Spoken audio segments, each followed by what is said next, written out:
Hello, everybody. The War of the Worlds is one of my favourite novels. We all know it, we all love it. Most of us know the musical back to front. We could probably quote it, in our sleep. But I'm going to tell you something today, that you've never heard before. This, for the very first time on YouTube, is an entire missing chapter with a missing subplot from the very first draft of H.G. Wells's War of the Worlds, written around about 1896. This subplot was completely excised from the final version, and it was replaced by the Man from Putney Hill chapter. And what you're going to hear is ideas that H.G. Wells are forming together, and then he decided to cut the whole thing out. It's very, very interesting. It takes place in dead London. If you're wondering where the source of this was, it comes from this. This is a 1993, the critical edition of The War of the Worlds by David Hughes and Harry Goodall. And what they did was that they gathered together all the original manuscripts and all different versions and produced this, which is like the compendium pasted together of all the different versions of War of the Worlds that H.G. Wells created. And in that, they found in one of the manuscripts, one of the surviving manuscript, there was in fact an entire missing section. And what I'm going to do is I'm going to read it to you so you can hear for the very first time ever what H.G. Wells rejected from his manuscript. I hope you enjoy it. Thank you for listening to this. Oola. Very cautiously I crawled out of my prison. I looked about me. When I had last seen Byfleet in the daylight, it had been a straggling street of comfortable white and red houses, interspersed with abundant trees. Now I stood at a mound of clay and gravel, over which spread a multitude of red cactus-shaped plants, knee-high, without a solitary terrestrial plant growth to dispute their footing. The trees near me were all dead and brown, but network of red threads scaled the still living stems. The neighbouring houses had all been wrecked, but none had been burst. Their walls stood, sometimes to the second story, with smashed windows and shattered doors. Below me was the great pit, with its sloping side, and crows struggling over its refuse. A number of other birds hopped about the ruins. Far away, a gaunt cat slinked crouchingly along a wall, but of traces of men there were none. The day seemed, by contrast with my confinement, dazzlingly bright. The sky bright, a glowing blue. Gentle breeze kept the red weeds that had covered every scrap of unoccupied ground gently swaying. For a time I stood marvelling at the change that had come over the world. Then the fact of my insecurity came to mind, and clambering past the empty cage, I crossed the summit of the mound and descended onto the other side. I was, of course, alert for food, and here was a patch of garden unburied.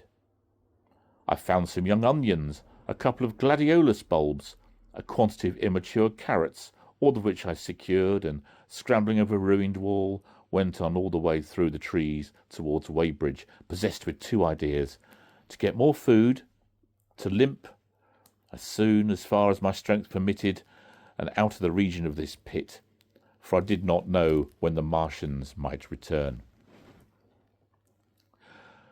Some way further, in a grassy place, was a group of mushrooms which I also devoured, and then I came upon a sheet of flowing shallow water where meadows used to be.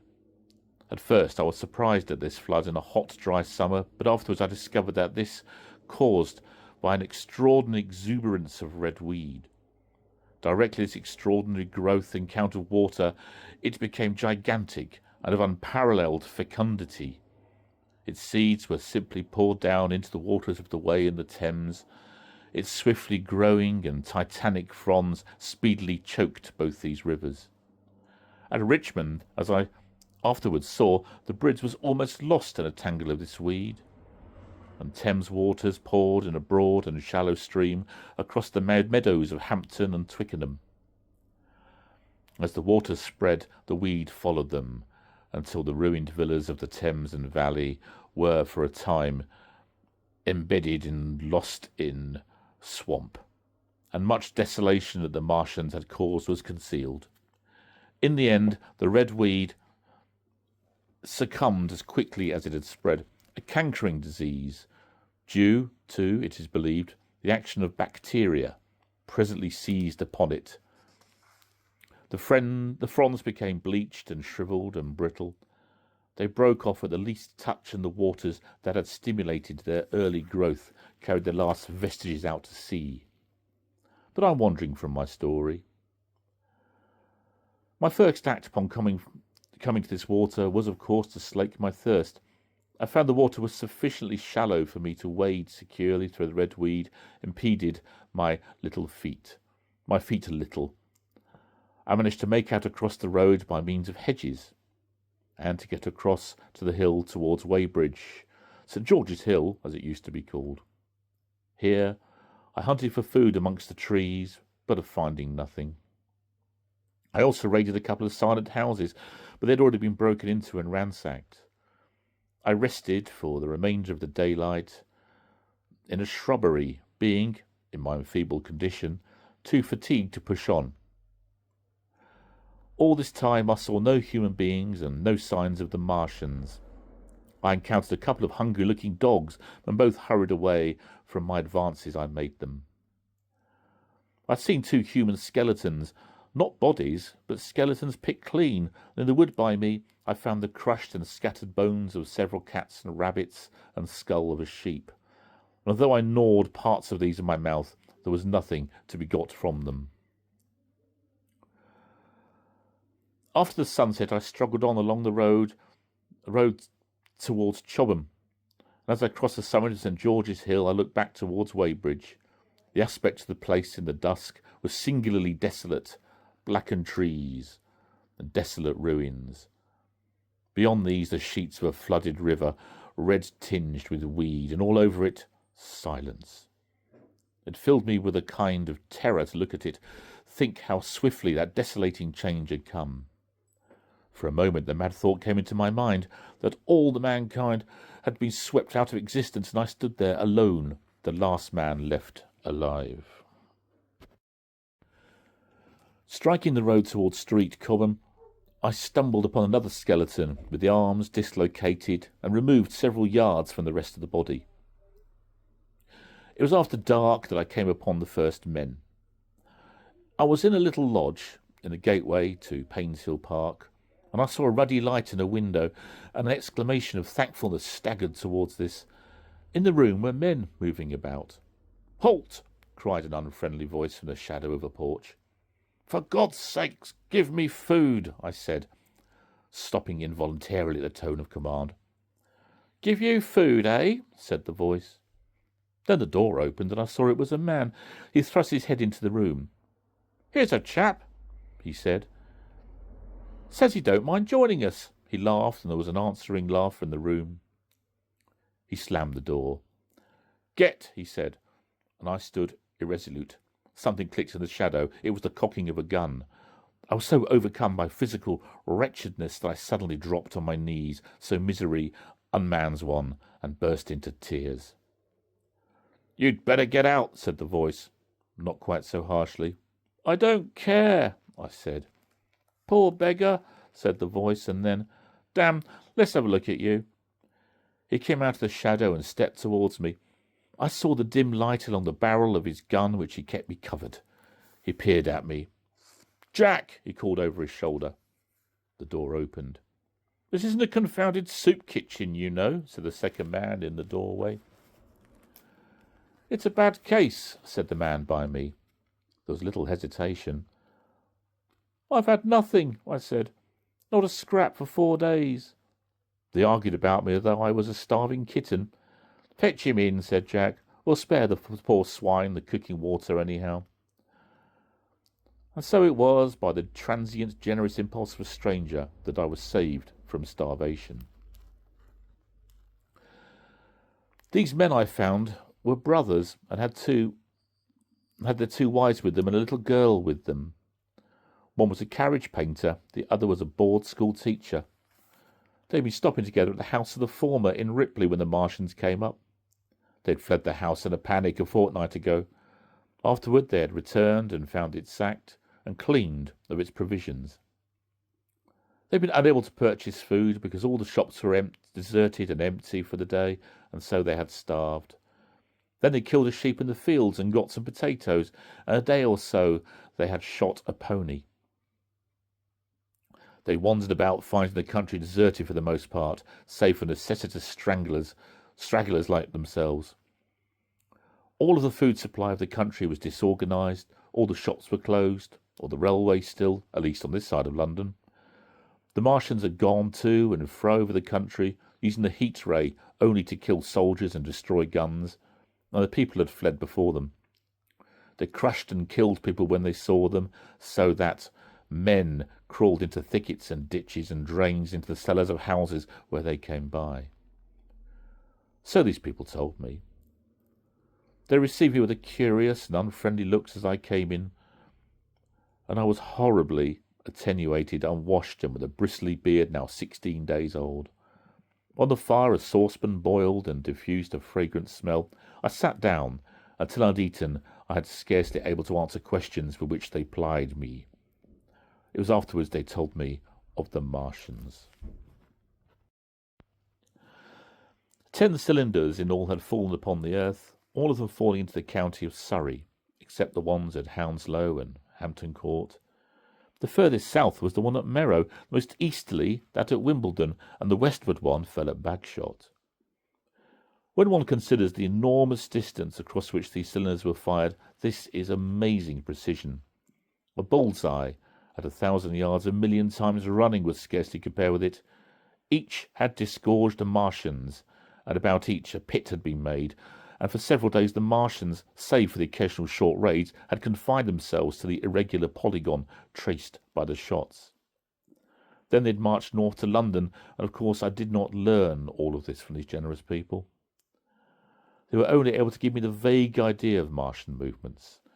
The thing that was more present in their minds was the famine, for famine now reigned over the whole of Surrey, albeit an enormous multitude of people had fled the country.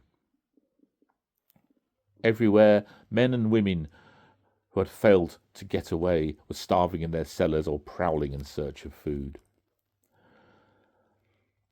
For the most part, people of the southwestern suburbs had gone northward through London, taking with them every available beast of burden, whilst inhabitants of South Surrey had made for the sea and ports of Sussex and Kent. But an account of the exhausting scenes along the south coast and down the mouth of the Thames, where countless ships were presently embarking, the terror-strewn multitudes at exorbitant charges, scarcely falls within the scope of my personal experiences. Nor will I tell of the tremendous disturbance of a social body that resulted from the torrent of Londoners that suddenly poured northwards by rail and road.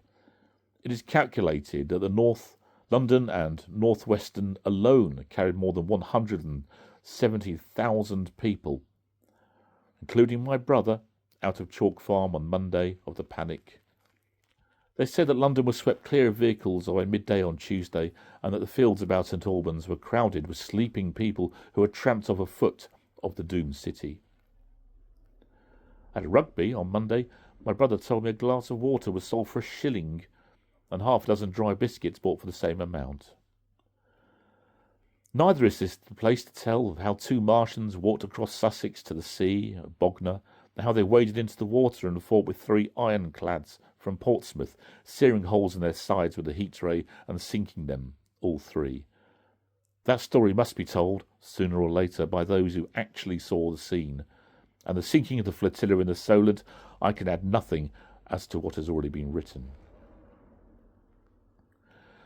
But these good people in the lodge had chiefly to tell me the state of the country about me, of wolfish men banded together to get food, and an awful rumour of cannibalism from Sutton.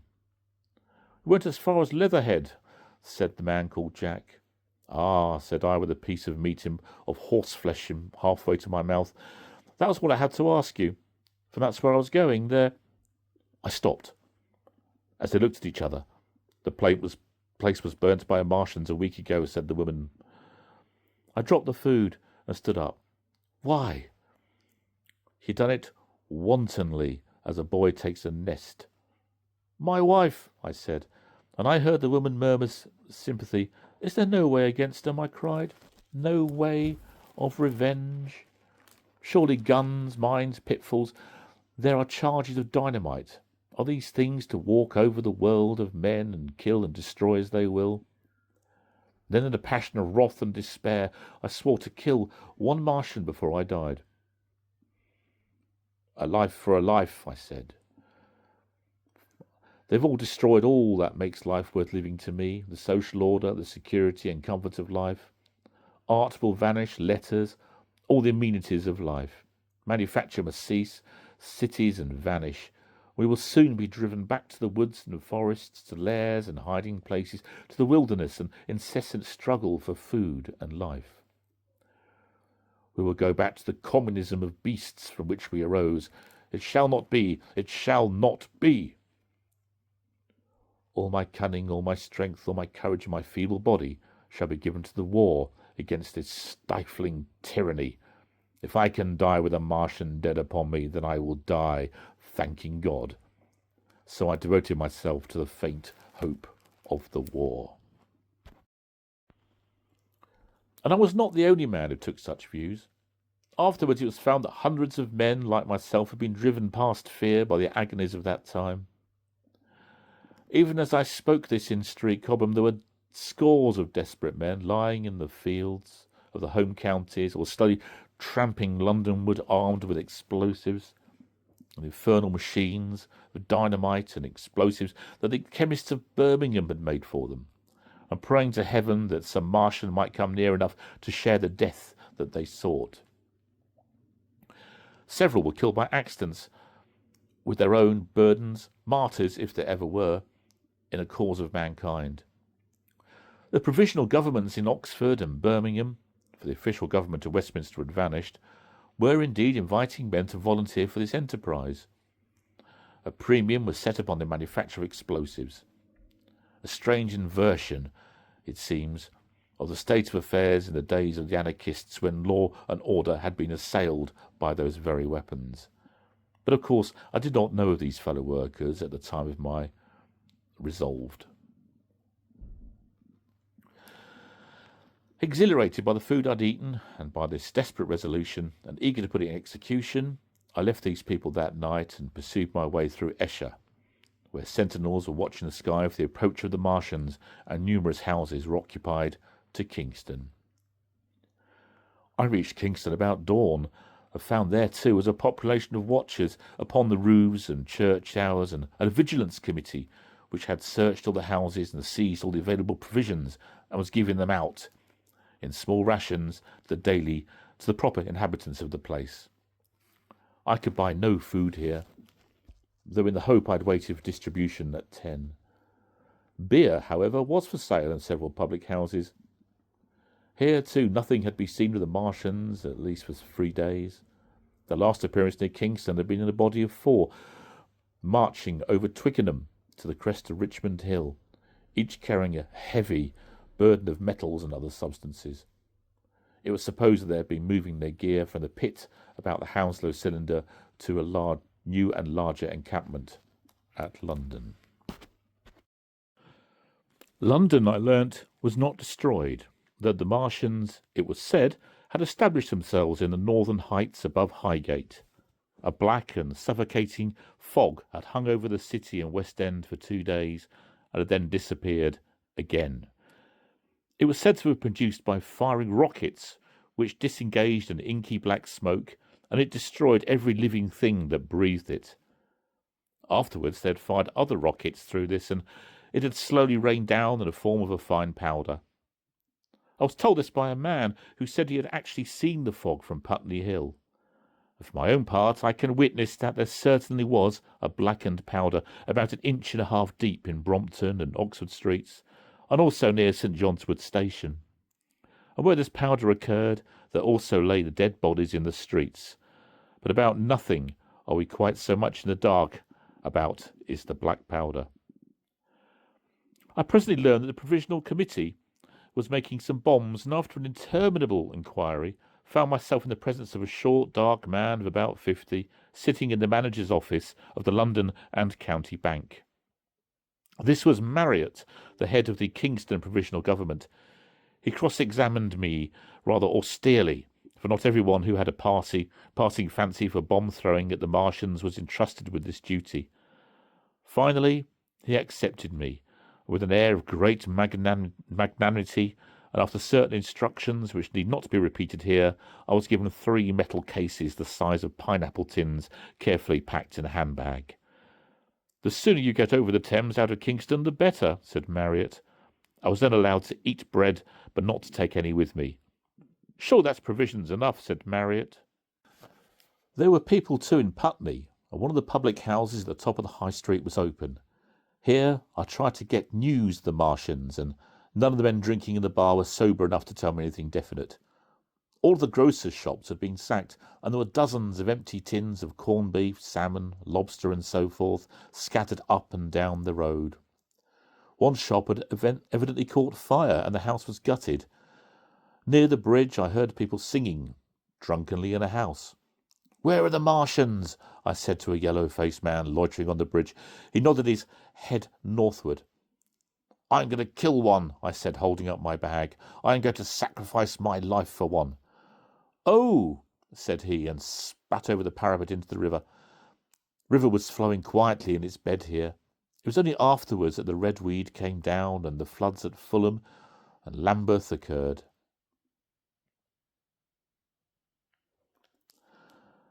At this point, the manuscript resumes pretty much in dead London. Now that you've heard it, I do hope you've got some opinions on it. I don't know why Wells cut out this entire subplot. I'm guessing probably because it introduces new characters and a whole new concept of how it was going to, the Martians were going to be defeated, or at least an addition to the bacteria story that ultimately went nowhere. He didn't pursue it. Yes, our narrator was issued with bombs. He was going to take him into the Martian pit and try and blow up a Martian. But ultimately, it was unnecessary because the Martians, Wells decided, were all going to die of the bacterial infection anyway. So perhaps he just thought it was a bit of unnecessary,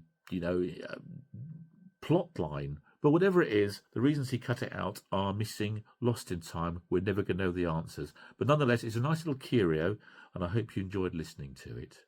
Thank you.